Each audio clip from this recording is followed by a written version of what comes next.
Hello lovely viewers, আসসালামু আলাইকুম। Cooking and handcraft চ্যানেলে আপনাদেরকে স্বাগত। আজ আমার রেসিপিতে রয়েছে ঝটপট মুরগি মাংস রান্না করা। সবচেয়ে সহজভাবে মুরগি মাংস তাড়াতাড়ি রান্না করা যাবে, ঠিক এরকম একটা রেসিপি আজকে দেখাচ্ছি। প্রথমেই আমি রান্নার রেগুলার সয়াবিন তেল দিয়ে দিলাম, তাতে দিয়ে দিয়েছি পেঁয়াজ কুচি আর কিছু রসুন কুচি, এলাচ, দারচিনি, আর দিয়ে দিলাম কিছুটা কাঁচামরিচ। পেঁয়াজটা হয়ে এসেছে, এবার মশলা কষানোর জন্য আমি এখানে দিয়ে দিব সামান্য পরিমাণ পানি এবং দিয়ে দিব আদা রসুন বাটা।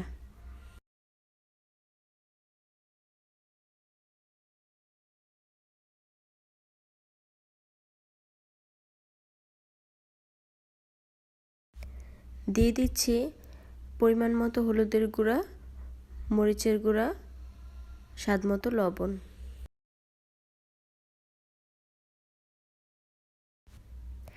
এবার মশলাটাকে ভালো করে কষিয়ে নিচ্ছি।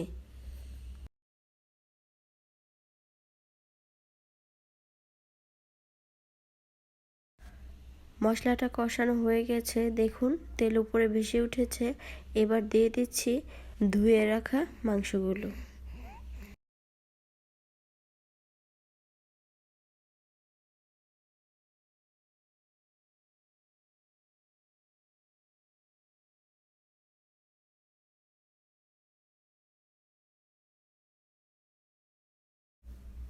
মাংসগুলো দিয়ে মশলার সাথে মিশিয়ে ঢেকে দিচ্ছি 2 মিনিটের জন্য।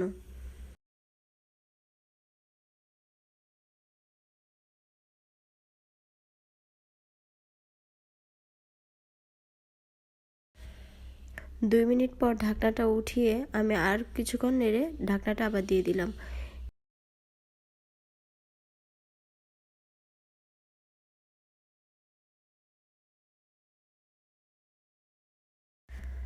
মাংসটা প্রায় কষানো হয়ে গেছে, এবার আমি দিয়ে দিব কেটে রাখা আলুগুলো। আমি আলু এবং মাংস আরেকটু নেড়েচেড়ে মশলার সাথে মিশিয়ে কষিয়ে নিচ্ছি। আবারও ঢেকে দিচ্ছি কিছুক্ষণের জন্য। পার্সোনাল কারণে একটু ব্যস্ত থাকার কারণে আগের মতো আর ভিডিও দিতে পারছি না, কিন্তু আমি বিশ্বাস করি আপনারা আমার পাশেই থাকবেন, আমাকে ভালোবাসবেন আগের মতো। ধন্যবাদ সবাইকে পাশে থাকার জন্য।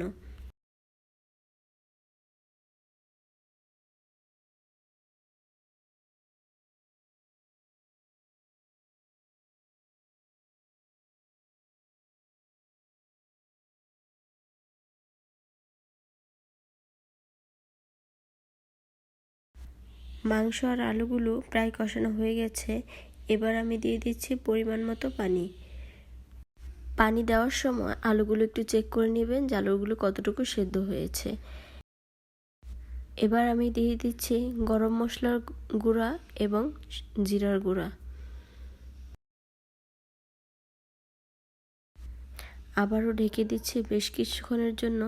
আলু এবং মাংস পরিমাণ মতো পানিটা টানিয়ে নেব।